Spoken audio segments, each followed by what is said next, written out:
వీళ్ళు ఇలాగే ప్రాక్టీస్ చేస్తే మాత్రం ఖచ్చితంగా వచ్చే నవరాత్రి వరకు వీళ్ళు తెలంగాణలోనే నంబర్ 1 ఆర్కెస్ట్రా ఎదుగుతారు. ఇది పక్కన మేడం గారు ఒక పాట పాడారు, శ్రీరాముని చరితం అని. ఆ పాట గతంలో పి సుశీల గారు, పి లీలా గారు పాడారు. అయితే ఈరోజు మీరు పాడిన ఆ పాట అమ్మ వాళ్ళకి ఏం మాత్రం తగ్గలేదు. రియల్ ప్రామిస్ మా అత్త దగ్గర ఉన్న, నేను అబద్ధం చెప్పడం లేదు.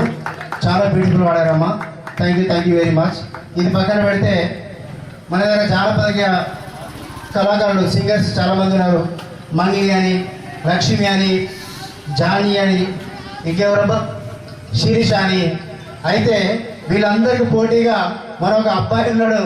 ఈ అబ్బాయి నిజంగానే నేను వచ్చినప్పుడు వండర్, మా కుబీర్ సింగ్ చెప్తే నేను నమ్మలేదు, కానీ ఇతను వాడిన తర్వాత నేను నిజంగానే వండర్ అయినా. ఎక్కడైనా మనకు సాటు కనుక ఏంటే ఎప్పుడు నమ్మాడు అబ్బాయి వాడినంటే. తమ్ముడు నేను ఇంకా కొంచెం గట్టి తమ్ముడు మరొక గురుస్వామి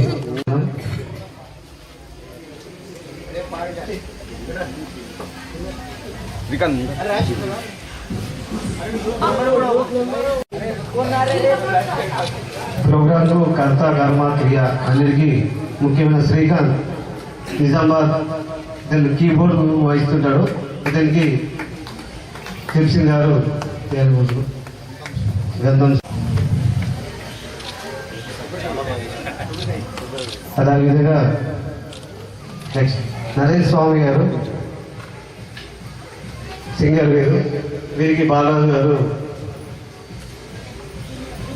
నరేష్ అంటేనే బాగుంది వెళ్ళి మొత్తం ఇక ఊపు ఇచ్చిన నరేష్ మా చిన్నప్పటి స్నేహితుడు, చిన్నప్పటి సుష్మతిలో చదువుకున్న డోలర్. వీరిని సీని గారు ఉపాధ్యక్షుడు.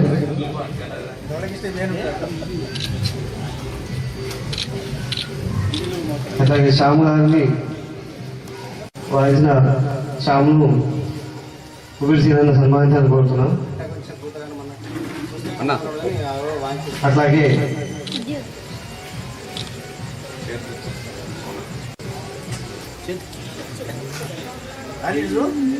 నరలి అన్న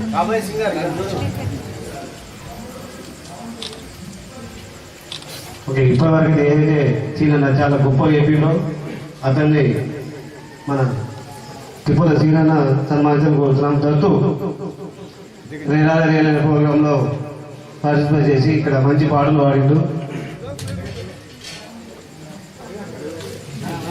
తప్పని సన్మానం.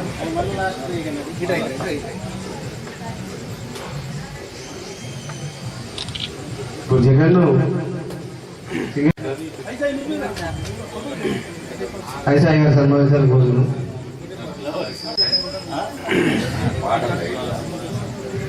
ఇక లాస్ట్ రీచ్ అయినటువంటి మా యూత్ మెంబర్ రాజేశ్వర్ గారిని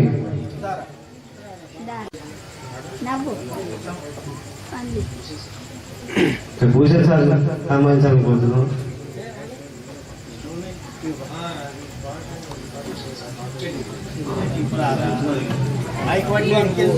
ఓకే, ఒకసారి మీరు అందరూ వస్తే శ్రీకాంత్ గారు